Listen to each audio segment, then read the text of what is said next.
The first punch split Jovita's lip open. Blood filled her mouth, hot and metallic. Her knees hit the wet pavement with a crack that sent pain shooting up her thighs. Rain pelted her face, mixing with the tears she couldn't stop. Through blurred vision, she saw two men towering over her. One had a snake tattoo crawling up his neck, its forked tongue flicking toward his jaw. Both wore smiles that promised worse was coming. "You work for Kong Day One," Snake Tattoo said, his accent thick and Eastern European. He grabbed her by the hair, yanking her head back until she was forced to look up at him. Perfect message. Her thin coat was already soaked through, doing nothing to shield her from the November chill. The alley smelled of garbage and something rotting. Water pooled around her knees, soaking into her worn uniform pants, the gray ones with the small insignia of Day One's household embroidered on the pocket. The same insignia that had caught their attention. "Please," Jovita whispered, the word garbled by her swelling lip. "I just clean his house. I don't know him. I'm nobody." The second man laughed, the sound bouncing off the brick walls that hemmed them in. "That's not what our boss says. He says everyone who works for Day One is valuable." Snake Tattoo's grip tightened in her hair. "Especially pretty ones." The second punch caught her in the ribs. Pain exploded through her chest, stealing her breath. She tried to curl inward, to protect herself, but rough hands held her in place. "Our boss will enjoy hearing how you screamed," Snake Tattoo whispered. Jovita thought of her brother waiting at home. Steve, with his missing leg and his smile that somehow hadn't dimmed despite everything. Steve, who only had her left in this world. "I can't die here," she thought desperately. Not in an alley. Not 4 blocks from a penthouse worth more than my entire life. Not where no one will find me until morning. Not where no one will even notice I'm gone. The third punch made everything go dark around the edges. The fourth blurred into the fifth. She stopped counting after that, retreating deep inside herself as her body absorbed the blows. She didn't know then that someone would notice her absence. That someone would care. That her blood spilled on that pavement would start a war that would shake Seoul to its foundations. That Kong Day One would tear the city apart looking for the men who had dared to touch what he considered his. If you're hooked in and you're ready to enjoy this story with me, smash that subscribe button and let me know in the comments where you're watching from, because, trust me, tomorrow I'm bringing you another story that's going to hit just as hard as this one. And you don't want to miss it. Now, back to the story. For 19 months, Jovita Hale had been nothing but a ghost in Kong Day One's world. She had perfected the art of invisibility. Her hands polished surfaces so pristine she could see her reflection in them. Arranged orchids that cost more than her monthly rent. Folded sheets softer than anything she'd ever slept on. 40 floors above Seoul in a penthouse that sprawled like a small country, Jovita existed as nothing more than a shadow. A pair of hands that made everything perfect. A presence that disappeared the moment footsteps approached. She knew Day One's schedule better than he probably knew it himself. When he woke at 5:30 a.m., she made sure fresh coffee was brewing but that she was nowhere near the kitchen. When he spent time in his office between 9 and 11, she cleaned the other side of the penthouse. When he took calls in the living room, she found reasons to work in the bedrooms. Jovita knew the weight of his footsteps on marble, heavy, deliberate, commanding. She knew the scent of his cologne, sandalwood and something darker that lingered in rooms after he'd left. She knew he drank his coffee black in the morning but preferred tea with honey at night. What she didn't know was his face. Not really. In 19 months, she had caught only glimpses. Dark hair always perfectly styled. Sharp jawline that looked carved from stone. A thin scar along his left eyebrow. And his eyes, gray like the sky before a storm, cold enough to freeze anyone who dared to hold his gaze.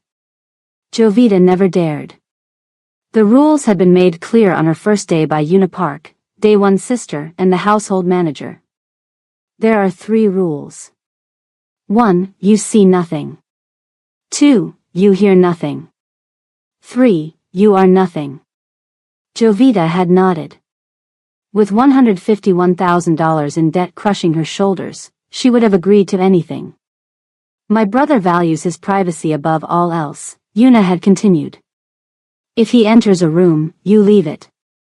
If he is on a call, you disappear. If he speaks to you directly, which he won't, you answer with as few words as possible. She had taken those rules and built her life around them. Moving through the palatial penthouse like mist. Learning which floors creaked. Which doors closed silently. How to time her tasks so perfectly that for 19 months, she and Kang Dae-won had existed in the same space without truly acknowledging each other. It was a dance she had mastered out of necessity. Because $151,000 in debt doesn't leave room for mistakes. The penthouse was her first job of the day. From 6 in the morning until 2 in the afternoon, she cleaned rooms larger than the entire apartment she shared with Steve. Then she took the subway across the city to wait tables at a noodle shop until 9. On weekends, she cleaned office buildings until her hands cracked and bled. She slept on subway trains between shifts. Ate leftover food from the restaurant. Learned to survive on 4 hours of sleep and pure, stubborn determination. While Daewon's world gleamed with wealth and power, Jovita's crumbled under the weight of hospital bills and creditor calls. She organized his designer suits while wearing the same 3 outfits she'd had for years. Arranged fresh flowers in his bathroom that cost more than the medicine keeping her brother alive. If Kang Dae-won had a heart, she'd never seen evidence of it. He moved through his perfect world like an emperor, surrounded by people who jumped at his command, feared his displeasure, catered to his every need. Until the night she was attacked in that alley, she hadn't thought he even knew her name. The next thing Jovita remembered after those punches was waking up in a room she'd cleaned 1,000 times but never slept in. Pain pulsed through every inch of her body. Her ribs felt like they were on fire. Her face throbbed with a deep, persistent ache. The taste of copper still lingered in her mouth. Slowly, she became aware of the silk sheets against her skin. The delicate patterns carved into the ceiling that she dusted every week. The soft glow of a lamp that cost more than her brother's prosthetic. And then she realized she wasn't alone. Kang Dae-won sat beside the bed, watching her with an expression that made her blood run cold. His suit jacket was gone, his white shirt sleeves rolled up to reveal muscled forearms. A thin silver watch caught the light as he leaned forward, his gray eyes locked on hers. "Who did this to you?" he asked. His voice was soft, but there was nothing gentle about it. It was the softness of a blade before it cuts. Jovita tried to speak, but her throat closed up. In 19 months, he had never directly addressed her. Had never looked at her as though she were anything more than furniture. Now he was staring at her like she was the only person in the world, his eyes burning with something dark and dangerous. That's when she realized she was no longer invisible. And that terrified her more than the men in the alley ever had. 3 years ago, Jovita's life was normal. She remembered how it felt, that normality. The cramped 2-room apartment in Siadiman she'd shared with her mother and Steve. The small balcony where she'd kept a row of potted herbs, basil, mint, rosemary, lined up against the railing to catch the morning sun. The fashion design textbook stacked on her desk, filled with her sketches and dreams. She had been 24 then. Working at a small restaurant to save for design school. Staying up late sketching clothing patterns by the dim light of a desk lamp. Planning a future where her creations would hang in boutique windows. Her mother had been the center of that small, hopeful world. Song Mi-hail had raised her children alone after their father disappeared when Jovita was 12. She worked at a textile factory, her fingers always stained with dye, her back perpetually bent from leaning over industrial sewing machines for 14 hours a day. But those hands, those strong, capable hands, had always moved with certainty. They braided Jovita's hair every morning before school. Patched Steve's pants when he tore them climbing trees. Prepared kimchi in massive batches every autumn, fingers red from chili paste but never faltering. Until the day they did. It started with a teacup. Song-mi had been pouring her morning barley tea when the cup slipped from her grasp, shattering against the floor. She had laughed it off. Just getting clumsy in my old age, she said, though she was only 49. Then it was a button she couldn't fasten. A pen that kept dropping from her fingers. The chopsticks that suddenly felt too heavy to hold steady. The tremors grew worse. Spread from her hands to her arms. Her balance faltered. Her speech slurred. Degenerative myelopathy. Progressive. Terminal. The doctors used words Jovita couldn't pronounce while her mother's hands, the same hands that had held Jovita through every storm, slowly stopped obeying her. For 18 months, Jovita watched her mother disappear inside her own body. Fed her when she couldn't hold a spoon. Bathed her when she couldn't stand. Read to her when her vision blurred. The hospital bills reached $89,000 by the time Song-mi closed her eyes for the last time. But fate wasn't done with the Hales. Steve was 20. Brilliant. Full scholarship to engineering school. The one who was supposed to make it. Coming home from a late study session, he'd crossed the street at the wrong moment. The drunk driver had been going too fast to stop. The impact shattered his left leg beyond repair. Amputation. Prosthetic. Physical therapy he desperately needed but they couldn't afford. Another $62,000 added to Jovita's mountain of debt. $151,000 total. The number haunted her dreams. Followed her through her waking hours. Pressed down on her chest until some nights she woke gasping for breath. The restaurant job wasn't enough. Nothing was enough. That's when she saw the listing. Housekeeper needed. Penthouse residence. Premium compensation. Discretion required. It was printed on expensive cardstock, posted discreetly in the window of an upscale employment agency in Gangnam. The kind of place Jovita had never dared to enter before desperation pushed her through its doors. The address listed was in the most exclusive high-rise in Seoul. The salary was triple what she made at the restaurant. The phrase, discretion required, should have been her first warning. But $151,000 in debt doesn't leave room for warnings. The lobby of the Hanul Tower gleamed like it was built from liquid silver. Marble floors polished to mirror shine. Crystal chandeliers hanging from 30-foot ceilings. A waterfall wall that whispered rather than roared. Jovita felt like an intruder in her best outfit, a navy blue skirt suit she'd bought secondhand and tailored herself. Her resume, printed on the cheapest paper from the convenience store, seemed pathetic in her hands. The receptionist looked at her with the practiced blankness of someone trained to judge without appearing to. 44th floor, she said after a brief call. Miss Park is expecting you. The elevator had no buttons. Just a panel where the receptionist swiped a key card before stepping back. The doors closed, and Jovita felt her stomach drop as it shot upward. 44 floors. Straight to the top. When the doors opened, Jovita stepped into another world. Floor-to-ceiling windows revealed Seoul sprawled beneath her like a glittering carpet. The Han River curved like a ribbon of silver. Mountains rose in the distance, hazy and blue. A woman waited in the center of the foyer. Una Park had the kind of beauty that felt engineered rather than natural, perfect symmetry, flawless skin, not a hair out of place in her sleek black bob.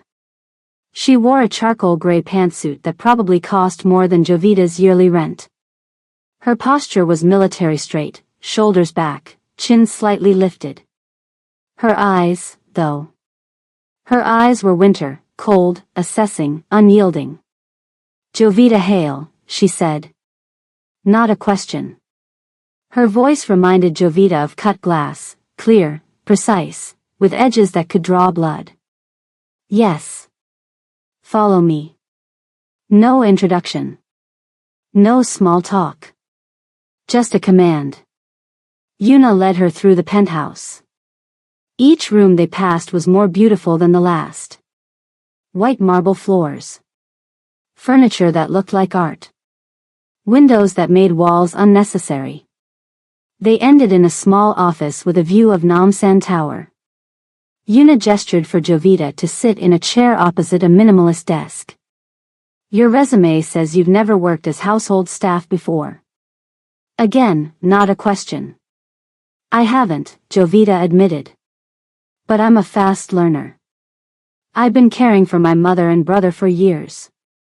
I know how to clean, organize, prepare simple meals. Yuna held up one perfectly manicured hand. Your domestic skills are not my primary concern. She leaned forward slightly, those winter eyes examining Jovita with disturbing thoroughness. This position is unique. My brother requires absolute privacy and discretion.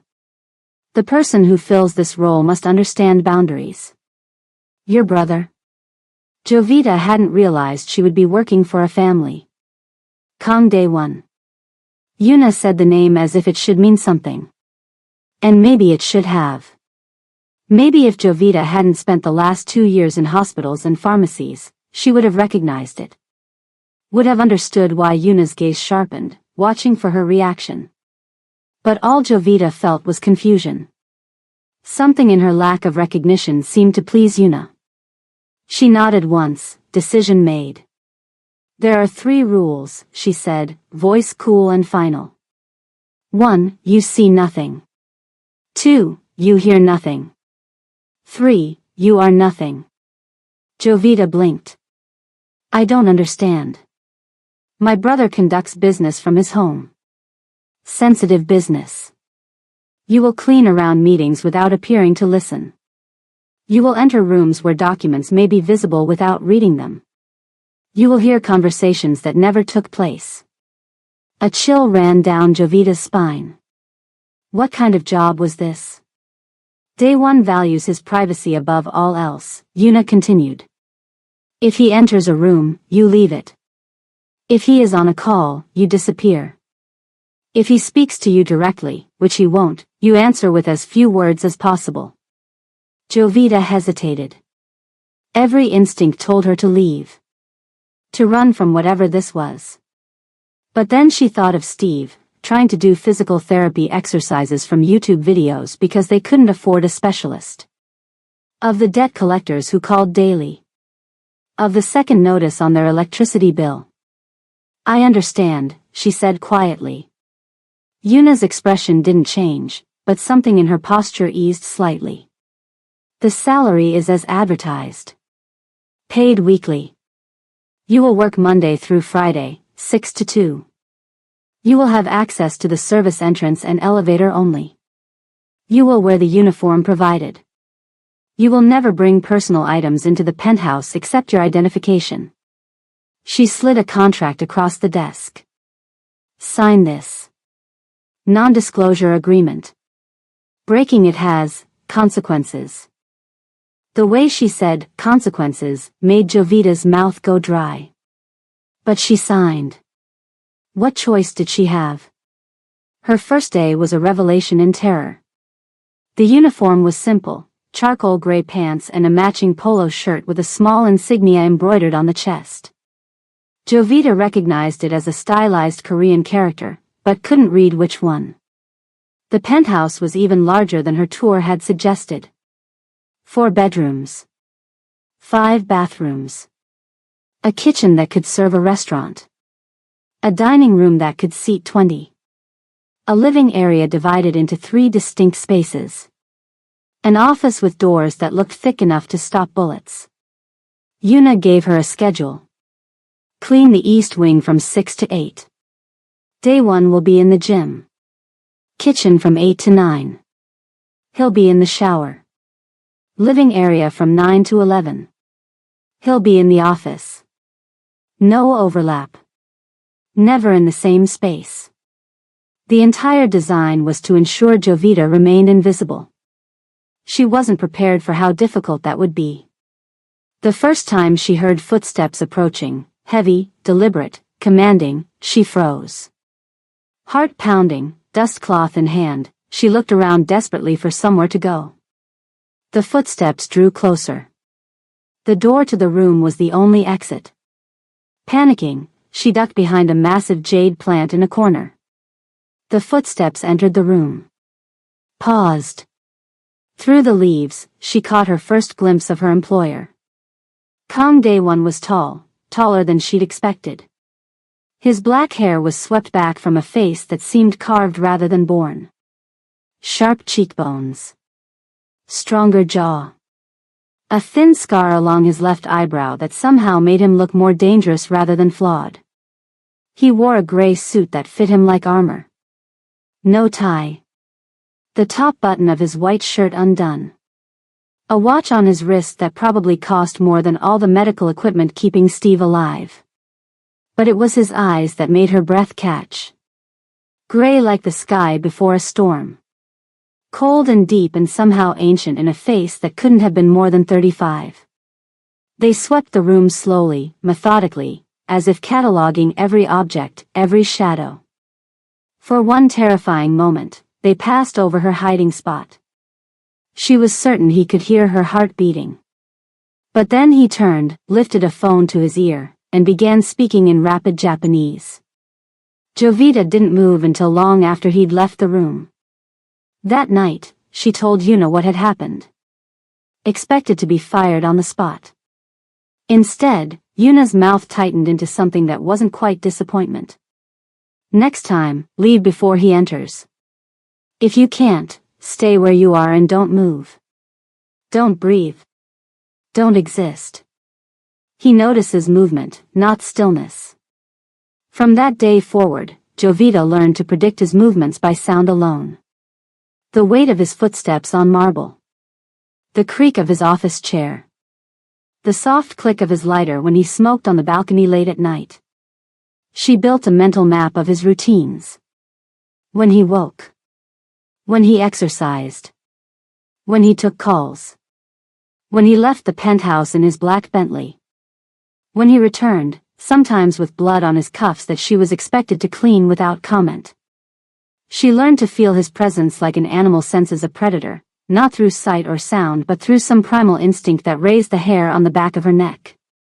For 19 months, she became so good at being invisible that sometimes she wondered if she was disappearing in real life too. If someday she would look in the mirror and see nothing at all. While she cleaned his life, hers fell apart piece by piece. Steve's physical therapy sessions became less frequent as the money ran out. The debt collectors grew more aggressive. Their apartment's heating worked only sporadically through the coldest winter in decades. Jovita added 2 more jobs. Waiting tables at a noodle shop after leaving the penthouse. Cleaning office buildings on weekends. She slept on subway trains between shifts. Ate leftover food from the restaurant. Learned to survive on 4 hours of sleep and pure, stubborn determination. The contrast between her 2 worlds became almost hallucinatory. She organized Dae-won's designer clothes while wearing the same 3 outfits she'd had for years. She arranged fresh flowers in his bathroom that cost more than the medicine keeping her brother alive. She dusted bookshelves filled with first editions while her own design textbooks gathered dust, dreams deferred by necessity. Sometimes, on her hands and knees scrubbing his marble floors, she wondered what it would be like to matter to someone with his kind of power. What it would be like to be seen by those storm-gray eyes. To be valued instead of made invisible. But those were dangerous thoughts. If Kang Dae-won had a heart, she'd never seen evidence of it. He moved through his perfect world like an emperor, surrounded by people who jumped at his command, feared his displeasure, catered to his every need. The blood she sometimes cleaned from his shirts. The hushed phone calls in languages she didn't understand. The men who entered his office looking confident and left looking haunted. They all told her what kind of man he was. A man whose name was whispered, never shouted. A man whose business existed in shadows. A man who had never once acknowledged her presence in 19 months of perfect service. Until the night he found her bleeding on the street, and something inside him, something primal and terrifying, finally woke up. Something that made her realize that being invisible had been her only protection. And now that protection was gone. Jovita's mother had hands that never stopped moving. That's what she remembered most clearly. Not the woman's face, which time had begun to blur in her memory, but those hands, constantly in motion, creating, fixing, caring. Song-mi Hale's fingers had been slender but strong, stained permanently blue-black at the tips from years working at the textile factory. They'd smelled of ginger and sesame oil when she cooked, of lavender soap when she braided Jovita's hair, of earth when she tended the small plants on their apartment balcony. Those hands had held Jovita through every childhood fever, had wiped away tears after her father disappeared, had taught her how to thread a needle and transform flat fabric into something beautiful. They'd worked 14-hour shifts at the factory, then come home to cook dinner, mend clothes, and somehow still find energy to help with homework. Your hands tell your story, Song-mi often said, examining Jovita's fingers with a gentle touch. Keep them busy with good work, and they'll make you proud. The tremors started so subtly that Jovita almost missed them. A teacup rattling against its saucer. A button that took 3 attempts to fasten. Rice grains spilled across the kitchen counter. Just getting old, her mother laughed when Jovita pointed it out. She was only 49. But age wasn't the culprit. The tremors grew worse over weeks, then months. Spread from her fingers to her hands, then up her arms. Her balance faltered. Her speech slurred at the end of long sentences. The woman who had never needed help with anything suddenly couldn't open a jar of kimchi. The diagnosis came after tests Jovita couldn't pronounce and specialists they couldn't afford. Degenerative myelopathy. A disease that attacked the nervous system, destroying the connections between brain and body. Progressive. Incurable. Terminal. How long? Jovita had asked the doctor while her mother sat stoically beside her, hands trembling in her lap. 1 to 2 years, he'd said with practiced sympathy. With proper care. Proper care meant specialized equipment. Home modifications. Medications to manage symptoms. A hospital bed for when her muscles could no longer support her. Nursing assistance for when things got worse. None of which their insurance would cover. The first bill was $10,000. Then $25,000. Then $50,000. Jovita dropped out of design school. Took a second job. Moved them to a cheaper apartment. Cut every expense she could think of. Still, the debt grew. As relentlessly as the disease. For 18 months, she watched her mother disappear inside her own body piece by piece. Those once nimble hands became rigid, useless claws. The voice that had sung lullabies became a slurred whisper. The woman who had carried the family now needed to be carried from bed to bathroom. Jovita became everything: nurse, provider, housekeeper, cook. She learned to change adult diapers. To prevent bed sores. To feed someone who couldn't swallow properly. To interpret needs from expressions when words failed. She slept on a cot beside her mother's hospital bed, installed in what had once been their small living room. Woke to every moan, every labored breath. Held those once strong hands as they grew thinner, weaker, until they felt like bird bones beneath paper skin. "I'm sorry," her mother whispered one night, words barely distinguishable. "You shouldn't have to." "Don't," Jovita had said fiercely, pressing her forehead against her mother's. "You've carried me my whole life. Let me carry you now." The night Song-mi died was unnaturally quiet. No traffic outside their window. No neighbors arguing through the thin walls. Just the rhythmic hiss of the oxygen machine and her mother's increasingly shallow breaths. Jovita had been reading to her, Jane Austen's Pride and Prejudice, her mother's favorite. She'd looked up from the page to find Songmi watching her with perfect clarity, as if the disease had momentarily released its grip. "My beautiful girl," she'd whispered, suddenly sounding like herself again. "You'll be okay." Then she'd closed her eyes and simply stopped breathing. The hospital bills reached $89,000 by the time they cremated Songmi's body. Jovita thought the worst had happened. That nothing could hurt more than watching her mother's body betray her, than feeling those once strong hands go limp in hers. She was wrong. Steve was 20. Brilliant and undaunted. He'd won a full scholarship to Seoul National University's engineering program despite attending an underfunded high school. Had a mind that could solve equations Jovita couldn't begin to understand.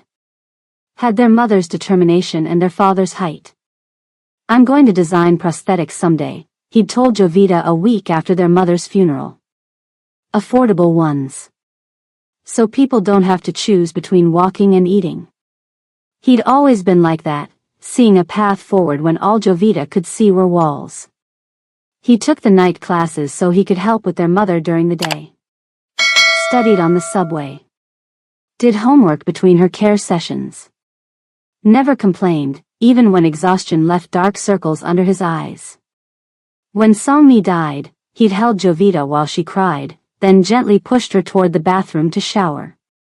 "Mom would want us to keep going," he'd said simply. And they had. Jovita working double shifts to pay down the medical debt. Steve throwing himself into his studies, determined to build them a better future. Until the night a drunk driver ran a red light at 2 a.m. Steve had been crossing the street after a late study session at the library. The impact threw him 30 feet. The car never stopped. Jovita got the call at 3:17 a.m. The hospital was different from her mother's. Brighter. Louder. Smelling of antiseptic rather than despair. They'd already taken Steve to surgery when she arrived. All she could do was wait, watching fluorescent lights flicker overhead and listening to the squeak of nurses' shoes on linoleum. The surgeon found her 6 hours later. "We couldn't save the leg," he said, his face grave but kind. "The damage was too extensive. But he's young, healthy. He'll adapt." Amputation. Above the left knee. Jovita had nodded, thanked him, asked practical questions about recovery.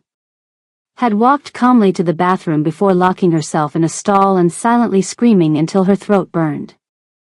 When Steve woke, groggy and confused, she was beside him, composure perfectly reconstructed. "Bad news," she'd said, forcing lightness into her voice. "You've lost your standing as Seoul's most handsome man. Now you're only second place." He'd blinked at her, then down at the sheet covering what remained of his left leg. "Does this mean I get discounted shoes?" he'd whispered hoarsely.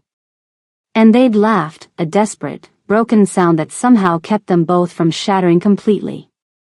The bills started immediately. Surgery. Hospital stay.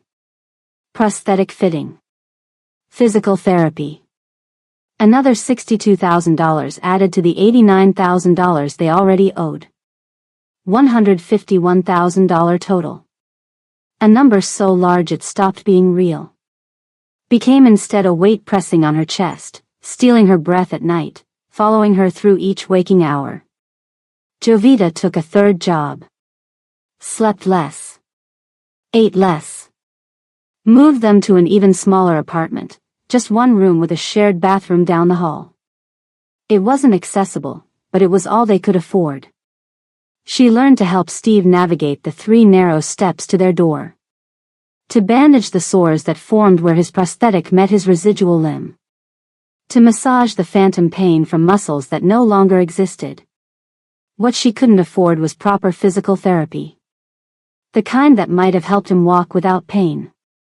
The kind that insurance denied and hospitals demanded payment for upfront. Instead, Steve taught himself from YouTube videos. Practiced balance exercises holding onto their wobbly kitchen table. Did strength training with water bottles filled with sand. And through it all, he smiled. told terrible jokes. Never blamed her for the cramped apartment or the cheap prosthetic that rubbed his skin raw or the fact that his brilliant mind was trapped in a body that had betrayed him. "We're still here," he'd say on the days when Jovita's exhaustion turned to tears. "That's not nothing." Jovita worked 3 jobs. The penthouse from 6 in the morning until 2 in the afternoon. Then the noodle shop until 9. Office buildings on weekends until midnight. She moved through her life like a ghost. Sleeping on subway trains between shifts, her body so tired it could find rest pressed against hard plastic seats and jostled by strangers. Eating leftover food from the restaurant, sometimes standing in the kitchen after closing, shoveling cold noodles into her mouth before rushing to her next job. She survived on 4 hours of sleep and pure, stubborn determination. Some days, the exhaustion was so complete she found herself crying while folding day one's Egyptian cotton sheets, silent tears she couldn't explain or stop. Other days, a strange euphoria would overtake her, a lightheadedness that made the world seem slightly unreal, like she was floating just above her own life. The debt never shrank. Instead, it grew with interest rates that should have been illegal. With late fees when she couldn't quite make the minimum payment. With new medications Steve needed when his stump became infected from the ill-fitting prosthetic. Sometimes, Jovita caught herself staring at the prescription pills they kept for Steve's pain. Wondering how many it would take to make everything stop. To finally rest. But then she'd think of her brother, waiting in their tiny apartment, doing his exercises, never complaining, still believing they would get through this somehow. And she'd swallow the despair, push it down deep where he wouldn't see it, and keep going. One foot in front of the other. One day at a time. One breath followed by another. She had become so accustomed to being unseen, to carrying weights no one else could see, that she'd stopped expecting help. Stopped believing in anything but her own capacity to endure. That Thursday night in November, she was so tired she didn't notice the black van until it was too late. Didn't see the men until they were right in front of her. "You work for Kong Day one said, grinning. "Our boss wants to send him a message." The first punch knocked her down. The second broke something inside her. By the third, she was thinking only of Steve, waiting at home, who had no one else in the world. The last thing she remembered was rain mixing with blood on the pavement, and a car stopping nearby, headlights cutting through the darkness. She didn't know then that being invisible had been her only protection. And that being seen by Kong Day one would change everything. Consciousness came to Jovita in fragments. Rain on her face. Cold drops sliding down her temples, mixing with something warm and sticky. Blood, she realized distantly. Movement. Her body cradled against something solid and warm. The sensation of being carried. Pain. Everywhere. Her ribs screaming with each breath. Her face throbbing. Something sharp and relentless drilling into her skull. A scent enveloped her. Expensive cologne, sandalwood and something darker. A scent she'd cleaned from shirts and smoothed from bedsheets for 19 months. Through swollen eyes, she forced her lids open just enough to see a blur of lights and shadow. Then, a silhouette came into focus, broad shoulders, sharp jawline, a face carved from angles rather than curves. Kong Day one was carrying her. Not his driver. Not his security. Him. His arms were steel bands around her body, holding her against his chest as if she weighed nothing. Rain plastered his hair to his forehead, dripping down the severe lines of his face. His jaw was clenched tight enough that she could see a muscle ticking beneath the skin. "Who did this to you?" His voice rumbled against her ear, vibrating through his chest and into hers. Jovita tried to answer, but her tongue felt thick and useless in her mouth. Her lips cracked painfully when she attempted to form words. Those storm-gray eyes locked onto hers for one electric moment. Something flashed in their depths, anger, yes, but something else too. Something she couldn't name. Before she could make sense of it, darkness pulled her under again. The next time Jovita opened her eyes, confusion hit her before pain could reassert itself. Silk sheets against her skin, cool and impossibly smooth. A ceiling above her, not the water-stained panels of her apartment, but one carved with intricate patterns she'd dusted weekly.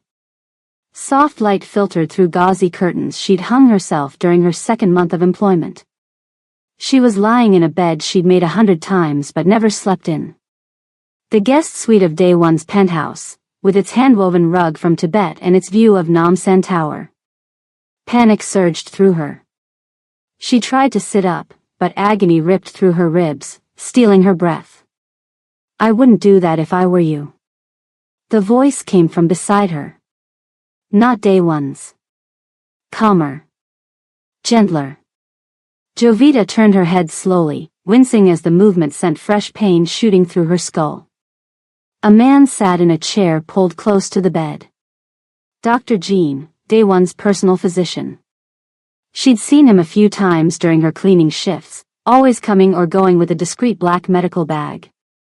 Middle-aged, with salt and pepper hair neatly styled, calm eyes behind tortoiseshell glasses, steady hands that now reached toward her wrist to check her pulse. "2 broken ribs," he said when he saw she was fully awake. His voice was warm honey, soothing in its professional certainty.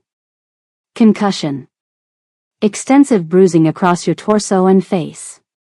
Your left eye was nearly swollen shut, but the ice has helped. No internal bleeding, which is fortunate given the force of the blows." He peered into her eyes with a small light, checking her pupils. "You're lucky," he concluded, sitting back. Lucky wasn't the word she would have chosen. "Where am I?" Her voice sounded wrong, scraped raw from screaming she didn't remember. "Day One's private quarters," Dr. Jean said, placing the light back in his bag. He insisted. Jovita tried to process this information. For 19 months, she'd been forbidden from even being in the same room as her employer. Now she was in his private wing of the penthouse? In a bed worth more than everything she owned? "My brother," she managed, pushing through the pain to form the words. "He's alone. He needs me." "Mr. Kong is aware of your situation," Dr. Jean said, his expression softening slightly. "He's handling it." Before Jovita could ask what that meant, the doctor stood and gathered his bag. "I've given you something for the pain. It will make you drowsy, but that's good. Rest is what you need most right now." He moved toward the door. "Mr. Kong wanted to be informed when you woke. He'll be in shortly." Panic flared again, stronger this time.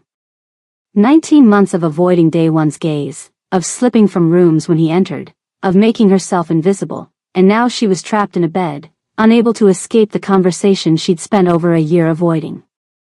Dr. Jean left, closing the door with a soft click that felt oddly final. Jovita took inventory of herself. Someone had changed her clothes. She now wore a soft cotton t-shirt that hung loosely on her frame. Her face felt clean, her hair damp but no longer matted with blood and rain. Her ribs were tightly wrapped under the shirt. Every movement sent pain radiating through her body, but the edges were dulled, likely from whatever medication Dr. Jean had administered. The door opened again before she could attempt to sit up. Calm Day One filled the doorway like a storm front. No suit today, just black pants and a gray shirt with the sleeves rolled up, revealing forearms corded with muscle and a watch that probably cost more than her entire life's earnings. For 19 months, she'd avoided his gaze. Now, she couldn't escape it. He entered the room with deliberate steps, each footfall familiar to her after months of tracking his movements by sound alone. He didn't take the chair Dr. Jean had vacated. Instead, he stood at the foot of the bed, hands clasped behind his back, eyes never leaving her face. "The men who did this," he said, voice deceptively soft. The kind of softness that hid sharpness beneath. "Did they say anything?" Jovita swallowed, her throat dry and painful. "Water," she whispered. Without hesitation, Day One moved to the bedside table, poured from a crystal carafe, and held the glass to her lips. His hands were surprisingly gentle, supporting her head as she drank. The incongruity of it, this powerful man performing such an intimate, caring gesture, made her dizzy in a way that had nothing to do with her concussion. When she finished, he set the glass down and repeated, "What did they say?" She met his eyes, truly met them for the first time, and saw something burning there that made her pulse quicken. "They mentioned a boss," she said, her voice steadier after the water. "Said they were sending you a message." "Did they give a name?" Each word precise, controlled, but with an undercurrent of something lethal. "No." She closed her eyes briefly, trying to recall details through the fog of pain and medication. One had an accent. Eastern European maybe. And a tattoo. A snake on his neck. Something flickered in Daewon's eyes. Something dangerous. "Park Min-ho," he said, almost to himself. Stupid move. The name meant nothing to Jovita, but the way Daewon said it, like a death sentence, sent a chill through her. Reality suddenly reasserted itself. Steve would be waiting, wondering where she was, unable to easily care for himself. Jovita tried to sit up, pain shooting through her ribs. "I need to go. My brother. Your brother is being taken care of." Her heart stopped. "What?" Steve Hale. 20. Lives in Sea Demon. Prosthetic left leg. He recited the facts like he was reading a file, each detail perfect. "He's being brought here tomorrow." Jovita stared at him, confusion and fear battling inside her. "What do you mean, brought here?" "Exactly what I said." Daewon's expression remained unreadable. "I've sent Sungmin to collect him and his belongings. He'll stay here while you recover." "You can't just," she started, then stopped, because apparently he could. And had. "Why?" she asked instead. "Why would you do that?" Something shifted in his expression, the barest softening around his eyes. "Because you cannot take care of him in your condition, and he cannot take care of himself. The logical solution is to bring him here, where both of you can be properly attended to." He said it as if it were the most obvious thing in the world. As if bringing the brother of his housekeeper to his penthouse after she'd been beaten in an alley was simply a matter of logistics. "How do you know about my brother?" she whispered. The question seemed to surprise him. His eyebrows lifted slightly, and for a brief moment, he looked almost amused. Then Daewon stepped closer to the bed, close enough that she could see the faint lines at the corners of his eyes, the nearly invisible scar along his left eyebrow, the shadow of stubble along his jaw. Close enough that his scent, that familiar sandalwood, enveloped her again. "Jovita," he said, her name sounding strange on his lips, as if he'd practiced it in private but rarely spoken it aloud. "Did you really think I didn't know exactly who was moving through my home for the past 19 months? His gaze held hers, unflinching and direct. "I know that you sleep on subway trains between jobs. I know that you work at Min's Noodle House until 9, and that you clean the Jangwon building on weekends. I know that you owe $151,000 in medical debt, $89,000 for your mother's treatment and $62,000 for your brother's." He continued, each word precise and calm. "I know that you were studying fashion design before your mother fell ill. That you still sketch clothing patterns on napkins during your breaks. That you sing to yourself when you think no one is listening, always the same 3 songs your mother taught you." Jovita couldn't breathe. The room seemed to tilt around her. "How?" she managed. "I make it my business to know who enters my home," he said simply. "Who cleans my spaces? Who touches my things?" His voice lowered slightly on the last word, sending an inexplicable shiver down her spine. "But you never." She struggled to find words. "You always acted like I wasn't there." "That was the arrangement," he said. "The rules Yuna set. The boundaries that kept things simple. The way he said, simple, made her think there was nothing simple about it at all. So I was never actually invisible, she whispered, more to herself than to him. His expression changed then, something flickering in his eyes that looked almost like regret.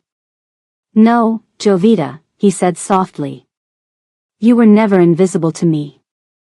And that's when she realized, all those months of slipping from rooms, of timing her cleaning to avoid him, of holding her breath when he passed, they had been a performance for an audience that was always watching. She had never been unseen. She had only been unseen in the ways that mattered. The wheels of Steve's chair made a soft sound against the marble floors of Day One's penthouse, a whisper of rubber on stone that seemed impossibly loud in the vast entrance hall. Jovita watched her brother from the doorway of the guest suite, leaning heavily against the frame for support. Her ribs screamed in protest at being upright, but nothing could have kept her in bed once Una told her Steve had arrived. Her brother looked small in this space, this kingdom of marble and glass, where every object cost more than their entire apartment. His eyes were wide, darting from the crystal chandelier overhead to the massive abstract paintings on the walls, to the sweeping view of Seoul through the floor-to-ceiling windows. He wore the same faded blue hoodie he'd had for years, the same worn jeans cut off at the left knee to accommodate his prosthetic. Behind him stood a man Jovita recognized as Sung-min, one of Day One's drivers. He carried 2 shabby duffel bags, everything her brother owned in the world, and looked vaguely uncomfortable, as if unsure where to set them down in this pristine environment. When Steve spotted her, his face transformed. Relief, then shock, then something close to horror as he took in her injuries. Jovi, he breathed, wheeling toward her with quick, practiced movements. My God. She tried to smile, but her split lip made it a grimace. It looks worse than it is. Up close, she could see the dark circles under his eyes, the tension in his shoulders. He hadn't slept. Had probably spent the night terrified, waiting for her to come home, imagining the worst. And the worst had almost happened. Steve reached for her hand, gripping it tightly as his eyes catalogued every injury. The bruising around her left eye, now faded to sickly yellows and greens. The stitches at her temple where she'd hit the pavement. The careful way she held herself to avoid jarring her broken ribs. He started to cry. Not loud sobs, but silent tears that slipped down his cheeks, his face crumpling like it had the day their mother died. Who did this to you? He demanded, his voice rough with emotion. He squeezed her fingers, his eyes fierce despite the tears. The truth, Jovi. Not whatever lie you're planning to tell me to make it sound less awful. Jovita glanced past her brother. Day One stood in the hallway behind him, watching their reunion with that unreadable expression of his. Their eyes met over Steve's head, and something passed between them, a question from her, a barely perceptible nod from him. Permission to share a version of the truth. Some men attacked me after work, she said carefully, looking back at her brother. I was walking to the subway. They wanted my bag, but then they saw my uniform with the company logo and, it got worse. Not a lie, but not the full truth either. She left out the part about being a message. About being beaten specifically because she worked for Day One. Day One's driver found me and brought me here, she finished. Another partial truth. She couldn't bring herself to tell Steve that the man himself had carried her, bloodied and broken, through the rain. Steve's jaw tightened. And now we're staying in his penthouse? Why? What does he want? Always perceptive, her brother. Always seeing the angles she sometimes missed. He feels responsible, she said softly. Because I was wearing the company uniform. She felt rather than saw Day One shift behind them, his presence a tangible pressure in the room. Mr. Hale, he said, his voice cutting through the tension like a blade. Your sister needs to rest. Sung-min will show you to your room. It's adjacent to hers. Steve turned his wheelchair, facing Day One squarely for the first time. Jovita held her breath, seeing her slight, damaged brother stare up at the powerful man who owned this fortress in the sky. "Thank you," Steve said, his voice steadier than she expected. "For helping my sister. But I need you to know, she's all I have left. If anything happens to her." He trailed off, the threat implicit but hollow. What could Steve possibly do against a man like Day One? Something like respect flickered across Day One's face. "Your sister is safe here," he said simply. "You have my word." The promise hung in the air, weighted with an authority that seemed to satisfy Steve. He nodded once, then turned back to Jovita. "I'll be right next door," he told her. "Get some rest. We'll talk more later." As Sungmin wheeled him away, Jovita caught Day One watching her with an expression she couldn't decipher. Not coldness. Not the blankness she was accustomed to. Something more complex, as if he were seeing her for the first time. Or perhaps, she realized with a jolt, as if he were seeing himself through her eyes. Living in Day One's home as a patient rather than a cleaner revealed things Jovita never would have seen otherwise. The penthouse operated with the precision of a Swiss watch, every staff member moving in careful orbits that rarely intersected but always complemented each other. Mrs. Kim, the cook, prepared meals that appeared at exactly the right moment without being asked for. Young-ho, the security chief, conducted silent sweeps of the residence at regular intervals, his presence reassuring rather than intimidating. Yuna managed it all with subtle efficiency, rarely raising her voice, communicating volumes with a lifted eyebrow or a slight nod. And at the center of this universe was Day One himself, moving through his domain with the quiet confidence of a man who never needed to question his place in the world. What surprised Jovita most was the way his staff related to him when they thought no one was watching. There was respect, certainly, back straightening when he entered a room, voices lowering deferentially when he spoke, but not the fear she had expected. Mrs. Kim scolded him for skipping meals, her wrinkled face creased with genuine concern. Young-ho shared quiet jokes with him in the security room, their laughter rumbling down the hallway. Even Yuna softened around him in unguarded moments, her professional facade slipping to reveal the sister beneath. "You're pushing yourself too hard again," Jovita overheard her telling him one evening. "Mother would be furious if she could see those circles under your eyes." "Mother would understand what's at stake," Day One had replied, but there was fondness in his tone, not rebuke. Most revealing were the nights. Unable to sleep from pain or worry, Jovita would wander the dark penthouse, careful not to disturb anyone. More than once, she found Day One in his office at 3 in the morning, jacket discarded, sleeves rolled up, poring over documents she wasn't supposed to see. Sometimes he spoke on the phone, voice low and controlled, switching fluently between Korean and Japanese. She understood enough to know that whatever business Kang Day One was in, it operated in shadows deep enough to drown in. Words like shipment and territory and arrangement took on ominous meanings in those midnight conversations. Once, she heard him say, "I don't negotiate with threats," his voice so cold it made her shiver despite the penthouse's perfect temperature. Another time, she glimpsed him standing on the balcony at dawn, smoking a cigarette as he stared out at the awakening city.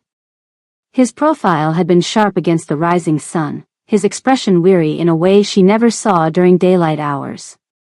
For a moment, he had looked almost human, burdened, tired, alone. She had slipped away before he could catch her watching, but the image stayed with her. The man behind the shadow, carrying weights she couldn't see and didn't understand.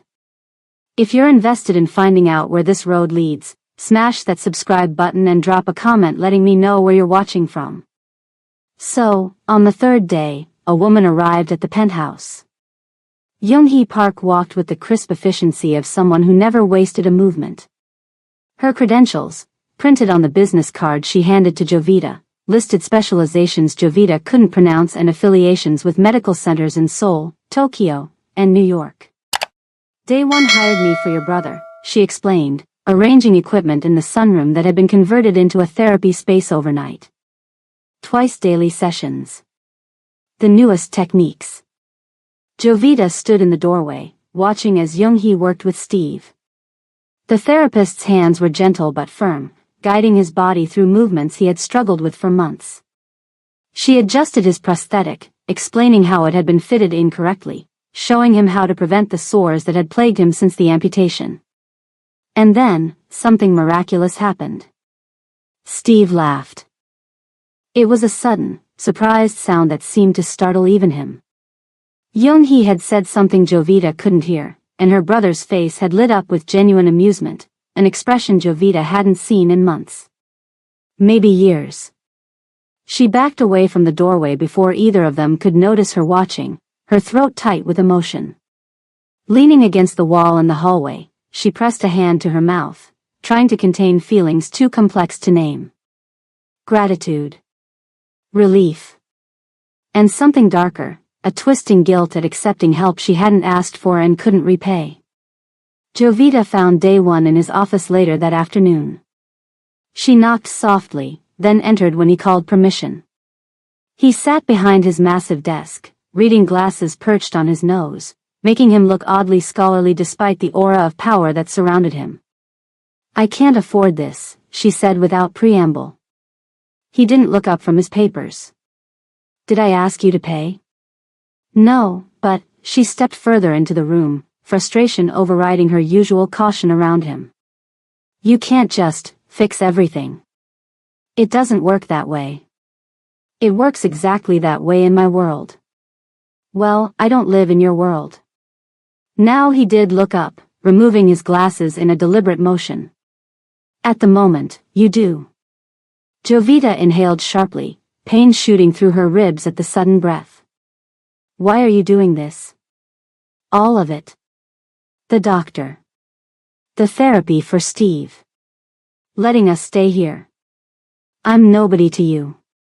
Something flickered across his face, a brief crack in his perfect composure. Perhaps that's the problem, Jovita, he said, his voice softer than she'd ever heard it. Perhaps you've been a nobody for too long. The words hit her with unexpected force. She had spent years making herself small, invisible, insignificant. Had convinced herself it was safer that way. Easier. And now this man, this dangerous, powerful man, was looking at her as if she were something rare and valuable. Something worth protecting. It terrified her more than the fists that had broken her ribs. Before she could respond, his phone rang. Dae-won glanced at the screen, his expression hardening instantly. We'll continue this later, he said, the softness gone as if it had never existed. Please close the door on your way out. That night, Jovita woke to the sound of shouting. For a disorienting moment, she thought she was back in their old apartment building, where arguments between neighbors filtered through paper-thin walls. Then she registered the silk sheets against her skin, the moonlight streaming through floor-to-ceiling windows, and remembered where she was. The shouting came from Dae-won's office. His voice, usually so controlled, raised in anger. Something shattered, glass breaking against a wall. She shouldn't investigate. Should turn over and go back to sleep. Should remember her place in this house. Instead, she slipped from bed, wincing as her ribs protested, and made her way down the darkened hallway. The door to Dae-won's office was closed, but light spilled from beneath it, along with raised voices, his and a woman's. You can't just declare war on him. That was Yuna, her carefully modulated voice now sharp with fear. He has twice your manpower. Connections we don't have. He crossed a line. Dae-won's voice was low but vibrating with rage. He touched what's mine. She's a housekeeper, Appa. Not family. Not. She is under my protection.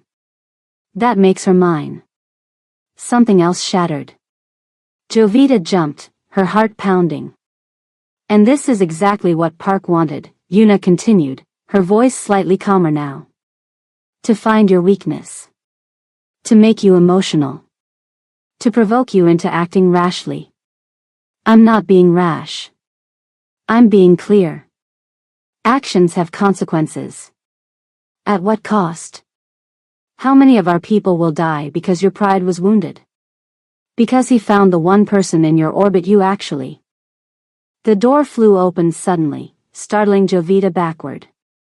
Yuna stormed out, her perfect composure fractured, face pale with anger or fear or both. She froze when she saw Jovita in the hallway. For a moment, the two women stared at each other. Then Yuna's expression shifted, her eyes narrowing with a mixture of calculation and something that looked almost like pity.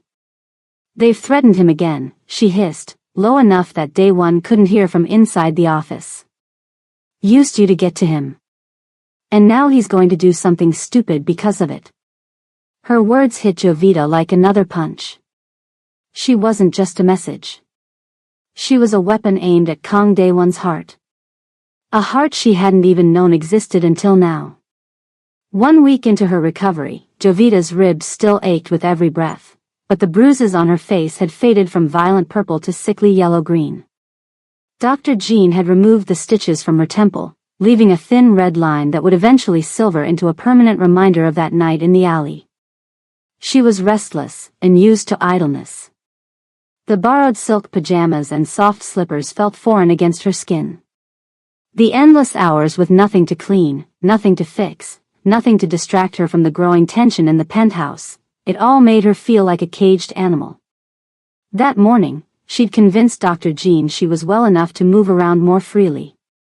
He'd reluctantly agreed, warning her to avoid lifting anything heavier than a book. Your body needs time, he'd said, his kind eyes serious behind his glasses. Pushing too hard now will only extend your recovery. So she'd taken to walking through the penthouse during the quiet afternoon hours when Steve was napping after his therapy sessions. It felt strange to move through these rooms without a cleaning cart, to look at the art on the walls instead of checking for dust, to sit on the furniture rather than vacuuming beneath it. It was during one of these walks that she returned to her guest room and found Day One there. He stood by the small writing desk where she'd left her few belongings, his broad back to the door, head bent slightly as he studied something in his hands. His posture was relaxed, shoulders looser than she typically saw them, as if he thought himself unobserved. Then she saw what he was holding. Her worn leather notebook, the one where she tracked every payment, every interest rate, every mounting dollar of debt. The notebook that had become both her prison and her prayer book, each entry a record of her slow drowning. $151,000 in stark black numbers, tallied and red allied as she tried to find a way out that didn't exist. Her stomach dropped. That's private. Day One didn't startle at her voice. Didn't rush to explain himself. He simply turned, the notebook still open in his hands, his expression unreadable. Your mother's medical bills, he said, flipping a page with careful fingers, as if the cheap paper might crumble at his touch. Degenerative myelopathy. 18 months of treatment. Hospital stay. Home care. He turned another page. Your brother's prosthetic. The accident. The amputation. Physical therapy he's not getting enough of. He looked up, those storm-gray eyes meeting hers directly. Why didn't you ask for help? The question was so absurd that Jovita laughed, a sharp, bitter sound that hurt her ribs and scraped against her throat. Ask who? Her voice was harder than she'd intended. The man who never looked at me. The world that didn't care when my mother died. The system that charged us $62,000 for my brother to walk again. She stepped fully into the room, anger giving her courage she wouldn't normally have around him. Should I have gone door to door in this building? Knocked on penthouses and begged the occupants for spare change? Excuse me, sir, my mother is dying and my brother lost his leg. Could you spare $100,000? You could have asked me. His voice remained calm, unmoved by her outburst. She stared at him, incredulous. I clean your toilets, she said flatly. I don't ask you for anything. That's not.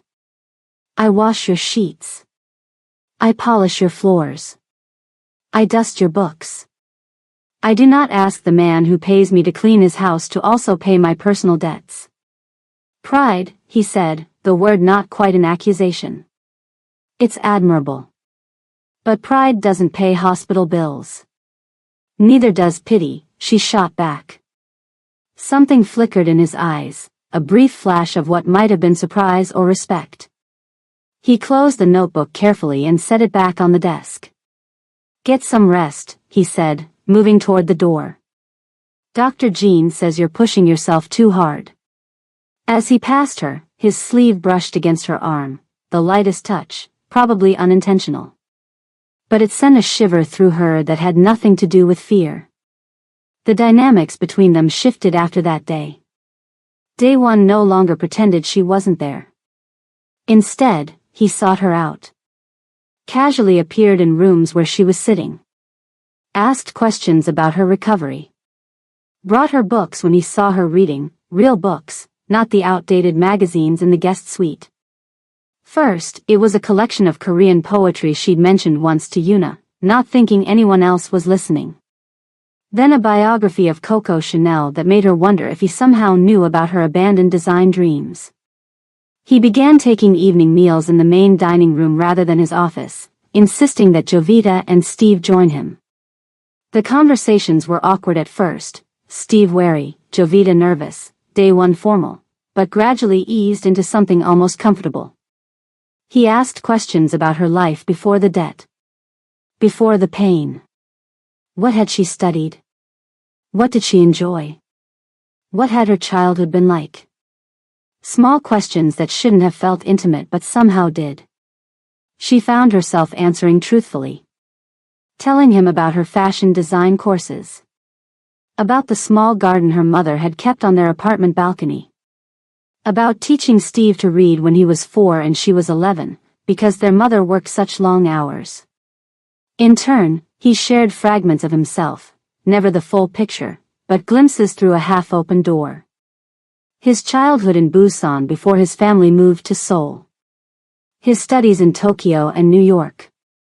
His passion for traditional Korean architecture, evident in the Hanok-inspired elements throughout the penthouse. He never mentioned his business. Never explained the late-night phone calls or the men who sometimes arrived in dark suits with grave expressions.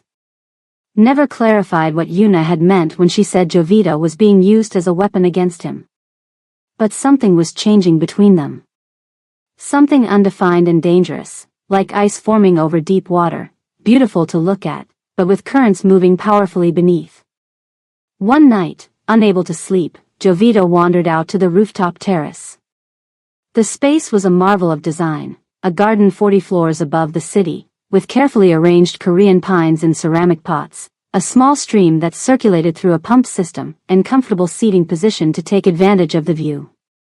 She hadn't expected anyone else to be there at this hour, but a silhouette stood by the glass railing, day one, unmistakable even in shadow, a glass of amber liquid in his hand. She hesitated, ready to retreat back inside. Join me, he said without turning around. Not a request. Jovita moved forward slowly, the night air cold against her skin as she settled into a chair near where he stood. From here, Seoul stretched before them like a galaxy of earthbound stars, the Han River a black ribbon cutting through the light. 40 floors above the city, the world looked small enough to hold in her palm. Why are you really helping me? She asked after a long silence. The question had burned inside her for days. The physical therapist for Steve. The specialist prosthetic being custom-made for him. The best medical care for her injuries. The luxury accommodations. It went far beyond employer responsibility. Day one didn't answer immediately. He swirled the amber liquid in his glass, watching the light catch and refract through it. Do you know what I do, Jovita? I've never asked. Smart girl. His lips curved in a faint smile. Let's just say I handle problems for people who can afford my solutions. You're a criminal, she said plainly, the words escaping before she could reconsider. To her surprise, he didn't look offended. I'm a businessman, he corrected mildly. The legality is flexible. He moved to the small table between them and picked up a crystal decanter. Whiskey? She nodded, though she rarely drank. Something about the night, the height, the cold air, the strange intimacy of darkness, made her brave. He poured a small measure into a second glass and handed it to her.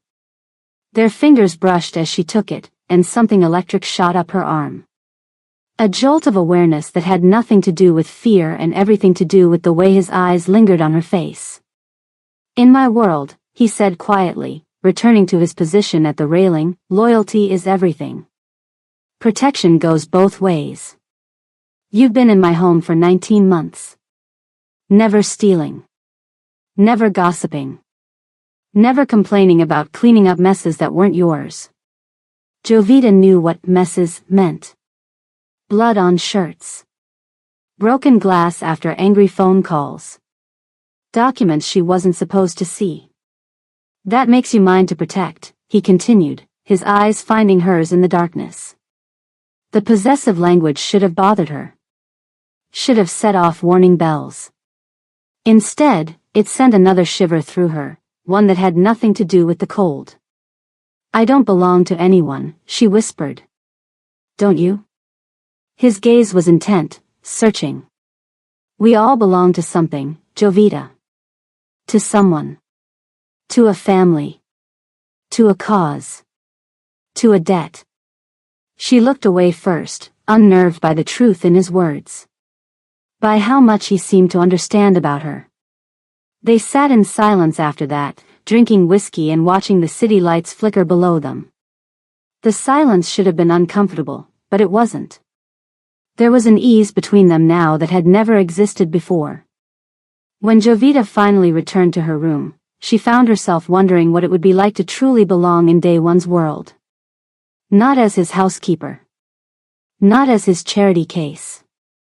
As something else entirely. The next morning, Jovita checked her bank account out of habit, preparing for the familiar crush of anxiety. She sat at the small desk in her room, laptop open, fingers moving through the motions she'd performed hundreds of times. Type in the username. Enter the password. Click through to the summary page. Then stare in disbelief. The balance read, $0 debt remaining. Her heart stopped. She refreshed the page. The number didn't change. Paid in full. All $151,000. She checked her mother's hospital account. Paid. Her brother's medical bills. Paid. The high-interest loans she'd taken to cover rent when they'd fallen behind. Paid. Everything. All of it. Gone. Jovita's hands shook so badly she could barely close the laptop. Her mind raced, unable to process what she was seeing. This had to be a mistake. A system error. A cruel glitch that would be corrected within hours. But deep down, she knew. She ran through the penthouse, barefoot, still in her pajamas, hair loose around her shoulders, heedless of who might see her.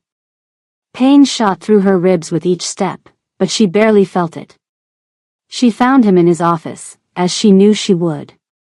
He sat behind his massive desk, reading glasses perched on his nose, reviewing what looked like architectural plans. "What did you do?" Her voice shook. She couldn't tell if the emotion behind it was rage or gratitude or terror.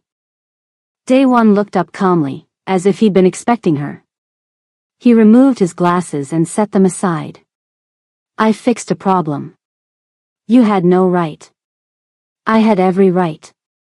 He stood, walked around the desk until he towered over her, close enough that she could smell his cologne, feel the heat radiating from his body. "You are in my home. Under my protection. That makes you and your burdens mine." Something snapped inside her. All the pride, all the independence, all the years of carrying her family's weight alone, it crystallized into a moment of pure, blind rage. She slapped him. The sound echoed like a gunshot in the quiet room. His head barely moved from the impact. But his eyes darkened to something dangerous, pupils expanding until the gray was nearly swallowed by black. No one has touched me without permission in 12 years, he said softly. The kind of softness that preceded violence. No one except you. And the men who attacked you. His hand caught her wrist as she tried to back away, his grip firm but not painful. He held her there, not pulling her closer, not pushing her away. Just holding her in place while his eyes burned into hers. One of those groups will live to regret it, he whispered. Guess which one? The threat hung between them, ambiguous and terrifying. Did he mean the men who'd attacked her? Or did he mean her, standing in his office with the imprint of her hand still visible on his cheek? Her pulse raced beneath his fingers. She could feel it fluttering like a trapped bird, betraying her fear. Or perhaps it was betraying something else entirely, something she wasn't ready to name. Daewon's eyes dropped to her lips for a fraction of a second, then returned to her eyes. He released her wrist slowly, deliberately, his fingers trailing along her skin in a touch that could have been accidental but wasn't. Go check on your brother, he said, his voice controlled again. Young-hee says he's making exceptional progress. The abrupt dismissal left her off balance. She backed away, rubbing her wrist where his touch still burned, and fled the office without another word. Only when she was safely back in her room did she realize she hadn't thanked him. Hadn't acknowledged what he'd done. $151,000. The weight of years. The burden that had bent her back and broken her spirit. Gone with the click of his fingers. And all he'd asked in return was her recognition of a simple, terrifying truth. She belonged to him now. 3 days of tense silence followed. Jovita moved through the penthouse like a ghost, avoiding Daewon while trying to process what he had done. $151,000, gone. The weight that had crushed her for years, erased with a single decision by a man who treated that amount like pocket change. She should have felt relieved. Instead, she felt unmoored. As if a chain had been unlocked only to reveal she'd forgotten how to walk freely. Steve noticed the change in her. What's wrong? He asked on the second night, when she picked at her dinner without eating. Your ribs hurting again? I'm fine, she lied. You're not. He reached across the table, taking her hand. Talk to me, Jovi. Whatever it is, we'll figure it out together. We always do. But how could she explain? That the debt was gone, but now she owed something she couldn't name to a man whose world operated by rules she didn't understand? Just tired, she said, squeezing his hand. The medicine makes me foggy. Steve didn't believe her, she could see it in his eyes, but he didn't press further. Meanwhile, Daewon disappeared for hours at a time, returning with tight expressions and conducting hushed phone calls behind closed doors. Rooms she had previously been welcome in suddenly became off-limits. The security presence around the penthouse doubled overnight. On the third morning, Yuna cornered Jovita in the kitchen. What have you done to my brother? She demanded, her perfect composure fractured by genuine concern. Nothing, Jovita said, startled by the direct confrontation. He's hunting Park Min-ho's men. Breaking a 12-year peace. And all because they touched you. Yuna's eyes narrowed, studying Jovita's face with uncomfortable intensity. Who are you to him? Jovita wished she knew the answer. I'm just his housekeeper, she said quietly. Yuna's laugh was brittle. No housekeeper has ever made Kang Daewon pay off their debts. No housekeeper has ever made him reckless. I didn't ask him to pay my debts, Jovita said, her voice sharper than intended. I didn't ask for any of this. Something in her tone must have convinced Yuna she was telling the truth. The woman's shoulders relaxed slightly, her expression shifting from suspicion to resignation. It doesn't matter if you asked, she said, her voice softening. What matters is that he did it. And now Park knows he's found Daewon's weakness. I'm not his weakness. Then what are you? Yuna asked, the question hanging in the air as she turned and walked away. Jovita had no answer. That night, Jovita couldn't sleep. A storm lashed against the windows, rain streaking the glass like tears. Lightning periodically illuminated the city skyline, followed seconds later by thunder that seemed to shake the penthouse despite its solid construction. At 3 a.m., she heard the elevator doors open. She'd grown familiar with the sounds of the penthouse, which floorboards creaked, which doors whispered and which groaned, which footsteps belonged to which person. The elevator's soft chime, followed by the hydraulic hiss of its doors, meant someone had arrived from the ground floor. Curious, and restless from hours of sleeplessness, Jovita slipped from her bed. She pulled on a robe over her borrowed silk pajamas and stepped into the hallway. The penthouse was dark except for the security lights that glowed softly in the corners. Lightning flashed through the floor-to-ceiling windows, briefly illuminating the marble floors and modern furnishings in harsh white light. She moved silently toward the foyer, drawn by the sound of male voices, low, urgent, speaking Korean too rapidly for her limited understanding. As she rounded the corner, she froze. Daewon stood in the center of the entrance hall, his back to her. He was soaking wet, his white shirt plastered to his body, water pooling around his expensive leather shoes. But it wasn't the rain that made Jovita's breath catch. It was the dark stains spreading across his shirt. Stains that even in the dim light were unmistakably blood. Not small spots like she'd cleaned from his cuffs before. This was significant, covering his right sleeve, splattered across his collar, smeared on his hands. Young-ho stood beside him, speaking quietly, his own clothes similarly wet but unmarked by blood. His expression was grim, his posture tense. Then lightning flashed again, brighter this time, and Daewon turned, perhaps sensing her presence or catching sight of her reflection in one of the glass walls. Their eyes met across the marble foyer. He should have looked terrifying, this dangerous man with violence clinging to him like a second skin, blood on his hands, storm in his eyes. Instead, he looked tired. Human in a way she'd never seen before. There was a cut above his left eyebrow that hadn't been there that morning, and something about the way he held his right shoulder suggested pain he was trying to hide. "Are you hurt?" The question escaped her before she could think better of it. Daewon stared at her like she'd spoken a language he didn't understand. Young-ho's eyes widened slightly, darting between them before he quietly excused himself, leaving them alone in the dimly lit foyer. "You're asking if I'm hurt?" Daewon finally said, his voice rough with what might have been disbelief. "When I'm covered in another man's blood?" Jovita took a step forward, then another, drawn toward him despite every instinct for self-preservation. "Yes," she said simply. "Are you hurt?" Something shifted in his expression, a crack in the armor, a brief glimpse of vulnerability quickly masked. "No." He glanced down at his bloodied hands as if seeing them for the first time. "The blood isn't mine." The implication hung in the air between them. Not his blood. Someone else's. Someone who likely wasn't alive to miss it. "Did you kill them?" she whispered. "The men who attacked me? Would it matter if I did?" "Yes." "Why?" He stepped closer, close enough that she could smell the metallic tang of blood and the rain on his skin. "They would have killed you if my driver hadn't found you.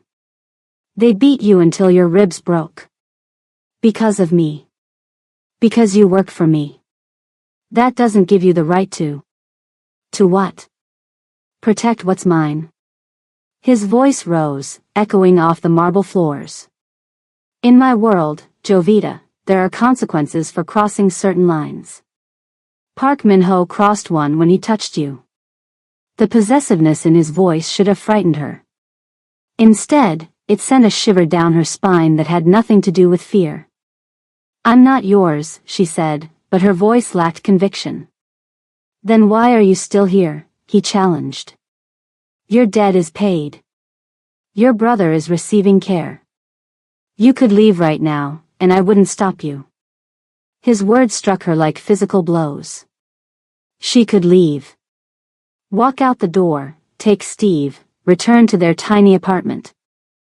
She was no longer bound by financial necessity. So why did the thought of leaving make her chest tighten with something like panic? The men who hurt you, Dae-won continued, his voice lowering to something quiet and dangerous, were sent by Park Min-ho. Not randomly. Not opportunistically. He knew you worked for me. He had you followed. He gave the order. Jovita wrapped her arms around herself, suddenly cold despite the penthouse's perfect temperature. Why would he do that? To provoke me. To find my weakness. Dae-won's gaze was intense, unwavering. And he succeeded. The admission hung between them, weighted with implications neither of them seemed ready to voice. So what happens now? She asked. Now? Something dark and satisfied flickered across Dae-won's face. Now Park Min-ho learns that every action has consequences. That some lines can never be uncrossed. He stepped past her, heading toward the hallway that led to his private quarters. Get some sleep, Jovita, he said, his voice gentler than she expected. Tomorrow will be complicated. She should have let him go. Should have returned to her room. Should have remembered that the man walking away from her had blood on his hands, literally and figuratively. Instead, she called after him. Dae-won. He stopped but didn't turn. Thank you, she said quietly. For the debt. I should have said it before. His shoulders tensed, then relaxed. He gave a small nod, still not turning to face her, then continued down the hallway until he disappeared into the shadows. That night, lying in a bed that cost more than her mother's funeral, Jovita faced the truth she'd been avoiding. She didn't want to leave. Not because of the luxury. Not because of the debt. Not even because of the care Steve was receiving. But because whenever Kang Dae-won looked at her, really looked at her, she felt seen for the first time in years. Not as a housekeeper. Not as a caretaker. Not as a sister or daughter.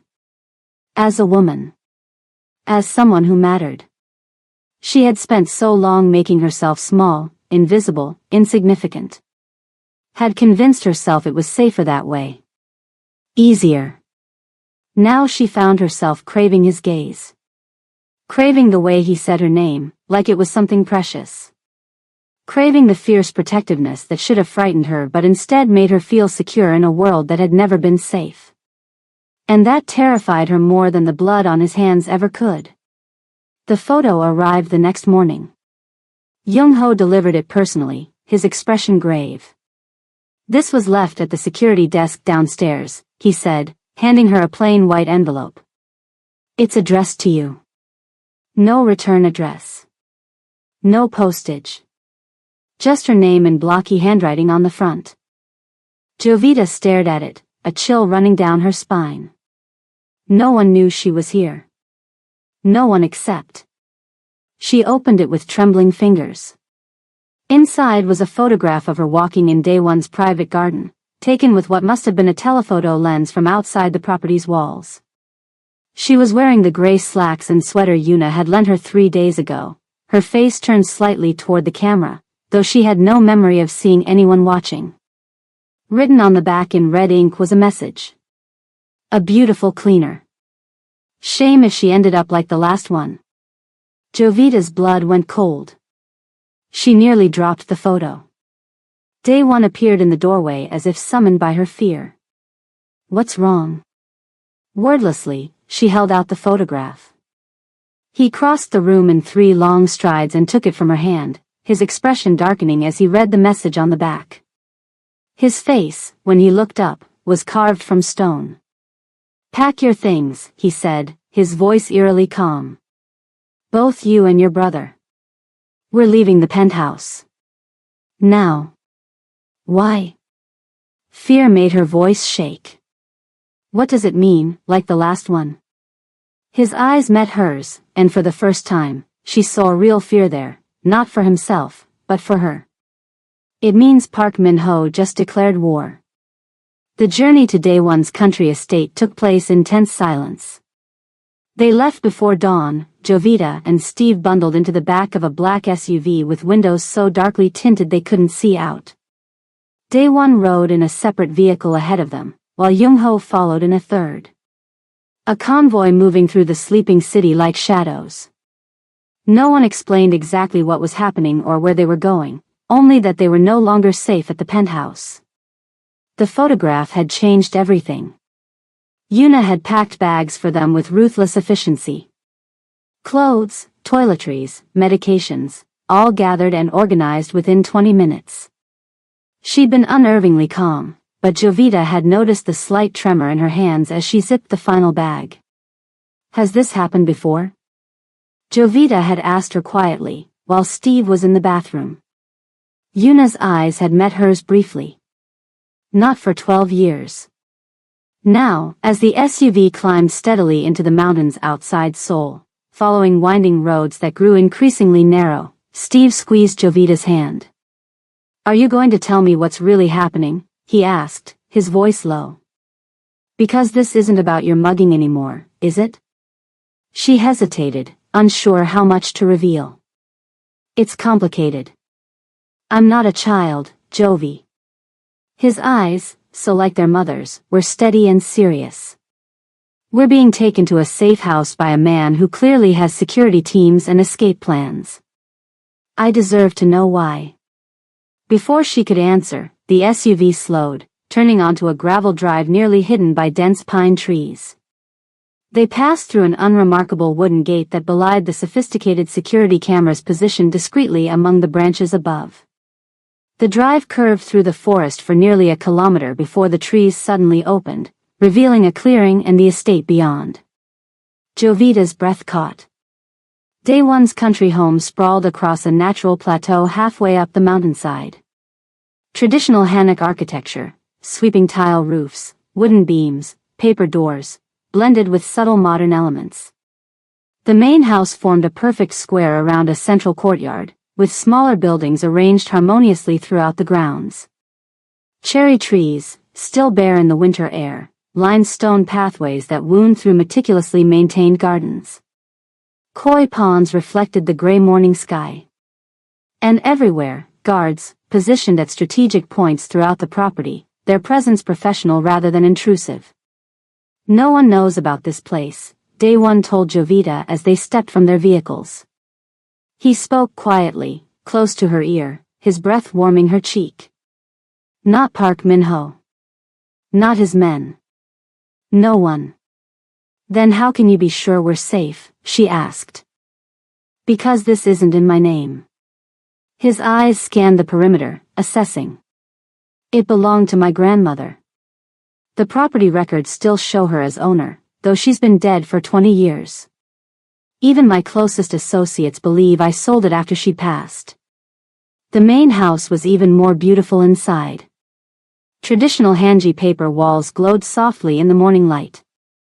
Heated floors radiated gentle warmth through their socks.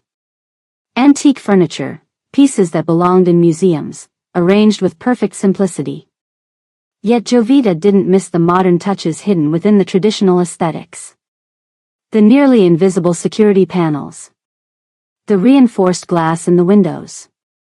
The subtle bulges under the jackets of the staff who bowed respectfully as they entered. Steve whistled as they moved into the central hall, his wheelchair rolling silently over polished wooden floors.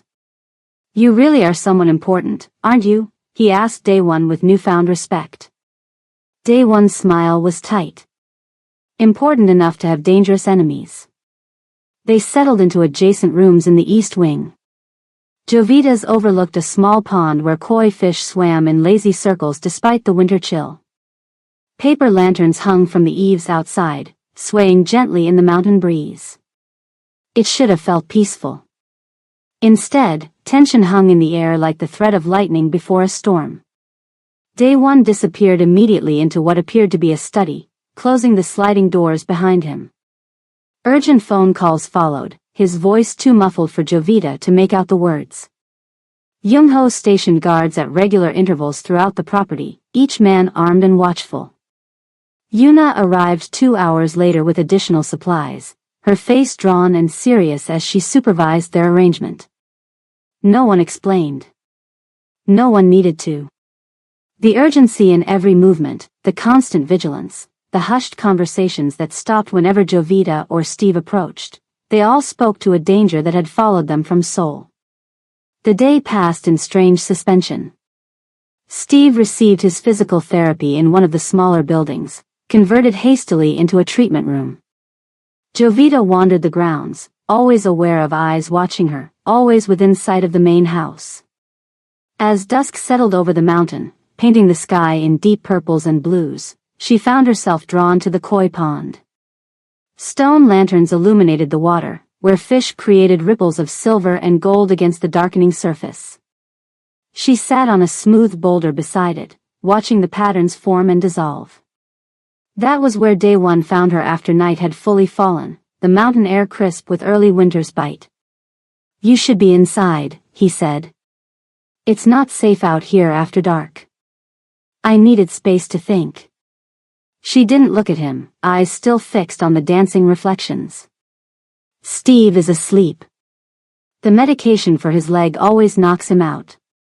Day one hesitated, then sat beside her on the boulder. Close enough that their shoulders almost touched, but not quite.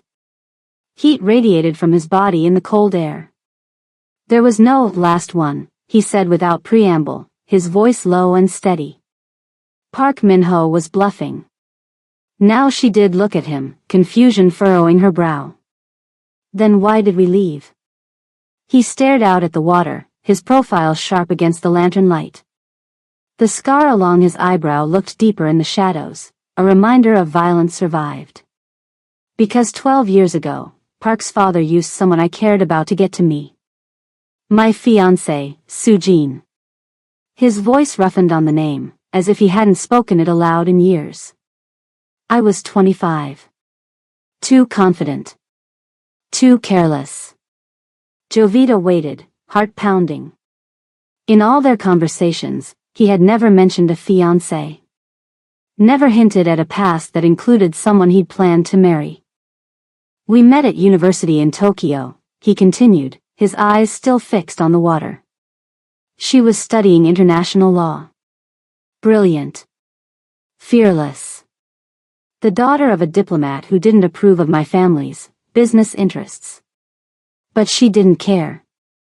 He smiled faintly, the expression tinged with old pain. "We were engaged for 8 months. Planning the wedding. Planning a future. I thought I could keep her separate from my world, protect her from the realities of what I did." His hands clenched against his thighs. Park Young-ho, Min-ho's father, was expanding his territory. Challenging my father's control of certain import channels. There were negotiations. They broke down. She could hear what he wasn't saying. The violence that must have followed. The escalation. One night, Soo-jin didn't come home from her law firm. I wasn't worried at first, she often worked late. But then I received a photo. His voice had gone flat, emotionless. "Similar to the one Park Min-ho sent you. Except Soo-jin was tied to a chair, eyes wide with fear." Jovita felt cold that had nothing to do with the mountain air. "They didn't just kill her, Jovita." His voice finally broke. "They made me watch. Used her to force concessions from my father. Territory. Money. Pride. And when they had what they wanted, they killed her anyway."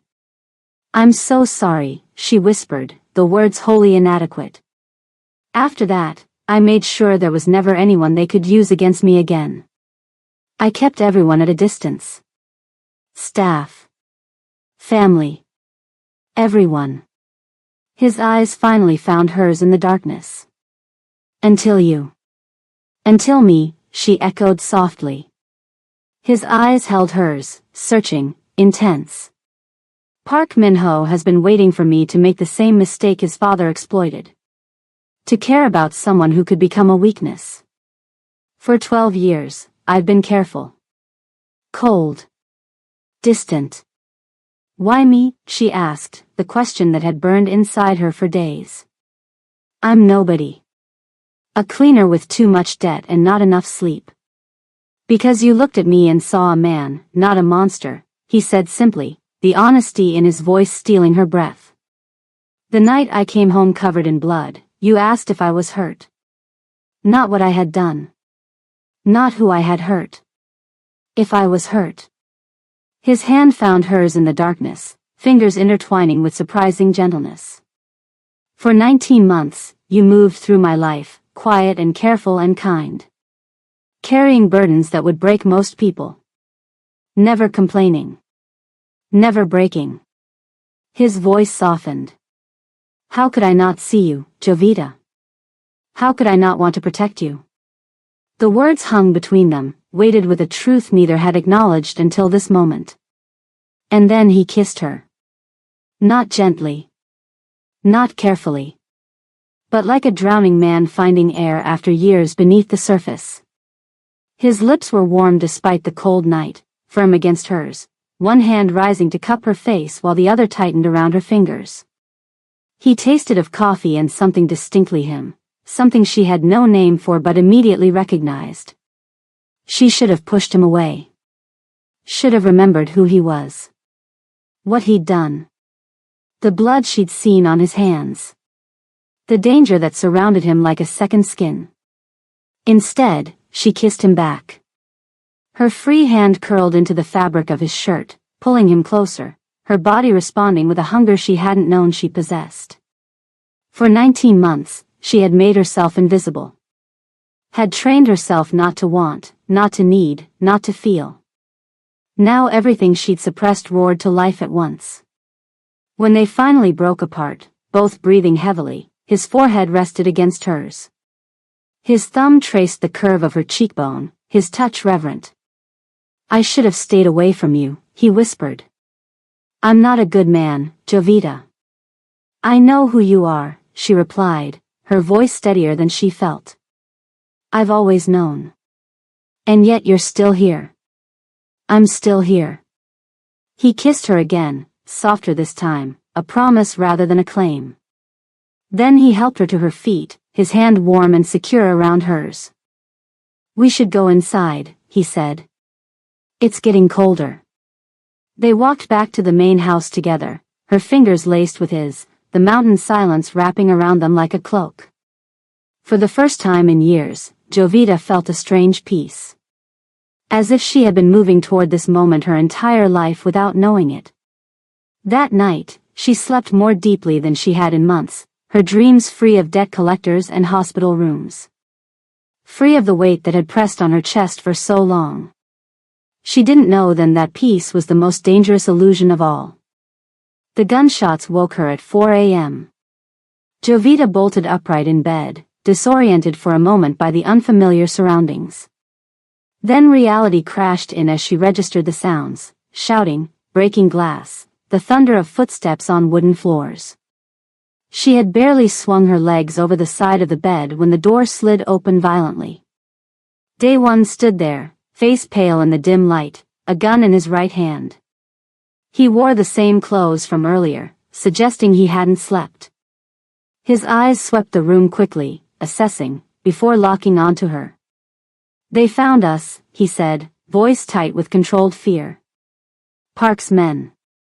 They're here. How? She began, struggling to process what was happening. There's a traitor. Someone told them. He crossed to her in 3 long strides, pulling her from the bed with his free hand. There's a tunnel under the east wing. Take Steve and go. My driver is waiting by the exit. Another burst of gunfire, closer this time. Shouting in Korean. The sound of something heavy falling. What about you? She grabbed his arm, fear making her voice shake. His eyes met hers, and in them she saw a goodbye. Jovita, he said, her name like a prayer on his lips. Some debts can only be paid one way. The meaning crashed over her. He wasn't planning to escape. He was planning to stay. To fight. To buy them time. No, she said fiercely. You're coming with us. I can't. His expression hardened. If I run, this never ends. Park will keep coming. Keep using you against me. I have to finish this. He pressed a hard, desperate kiss to her mouth, then pushed her toward the door. Go. Please. If you stay, they'll use you to destroy me. And I can't watch that happen. Not again. As he turned to leave, she grabbed his arm. Don't you dare die for me, Kang Daewon. His smile was sad. Too late. And then he was gone, walking toward the sound of men who had come to kill him. For a heartbeat, Jovita stood frozen, torn between following him and doing as he'd asked. Then Steve's safety crystallized in her mind, giving her clarity. She ran to her brother's room, finding him already awake, struggling to get into his wheelchair. What's happening? He demanded, eyes wide with fear. We need to go. Now. She helped him into the chair, grabbed the emergency bag Yuna had prepared for them, and pushed him toward the hallway Daewon had indicated. Young-ho appeared at the end of the corridor, face grim, a gun in each hand. This way, he said urgently. Quickly. More gunfire. Closer. The sound of breaking wood. Men shouting orders. Jovita pushed Steve's chair, following Young-ho through a series of turns until they reached what looked like a storage closet. The security chief pushed aside shelving to reveal a hidden door. The tunnel leads to a garage about half a kilometer away, he explained, handing Jovita a flashlight. Sungmin is waiting with a car. He'll take you somewhere safe. What about Daewon? She asked, though she already knew the answer. Young-ho's expression softened slightly. He's making sure you have time to escape. He's going to get himself killed, she whispered. Perhaps. Young-ho helped maneuver Steve's wheelchair into the tunnel entrance. But he's made his choice. And he chose you. As the door closed behind them, sealing them in the dark tunnel with only the flashlight's beam, Steve looked up at his sister. You're in love with him, he said. Not a question. Jovita didn't answer. She couldn't. The realization was too new, too raw, too terrifying to voice aloud. Instead, she pushed his chair forward, away from the sounds of violence echoing behind them. Away from the man who had changed everything. Away from a truth she wasn't ready to face. That sometimes love costs more than debt ever could. Jovita got Steve to the tunnel, but she couldn't leave. Couldn't abandon Daewon to face his enemies alone. The underground passage was narrow and damp, lit only by the thin beam of her flashlight. The air smelled of earth and concrete, cool against her face as they moved deeper into the darkness. Steve's wheelchair barely fit, scraping occasionally against the rough walls. They'd gone perhaps 100 meters when Jovita stopped. What are you doing? Steve asked, twisting in his chair to look up at her. She stood frozen, flashlight beam trembling in her hand, listening to the distant sounds of gunfire echoing through the tunnel. Each shot could be the one that killed Daewon. Each moment that passed could be his last. I can't, she whispered. I can't just leave him. Steve reached for her hand. Jovi, there's nothing you can do. Those are men with guns up there. I know. She squeezed his fingers. But I need to try. Decision crystallizing, she knelt beside his chair. The tunnel is straight from here. Sungmin is waiting at the end with a car. She pressed the flashlight into his hand. If I'm not there in 20 minutes, tell him to leave without me. Jovi, no. But she was already running back the way they'd come, guided by memory and the faint glow from emergency lights spaced along the ceiling.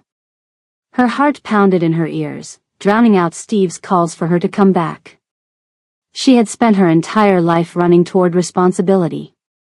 Toward family. Toward duty. Always putting others first, making herself small and invisible to care for those who needed her. This time was different. This time, she was running towards something she wanted. Something that was hers. The hidden door at the end of the tunnel was still unlocked. Jovita slipped through it silently, emerging into the storage closet. The sounds of fighting were louder now, shouts in Korean, the crash of breaking furniture, occasional gunfire. She moved cautiously through the silent corridors of the East Wing, barefoot and still in her sleep clothes, pressing herself against walls at corners, peering around carefully before proceeding. The training from years of avoiding notice in Day One's penthouse served her well now. Following the sounds of conflict,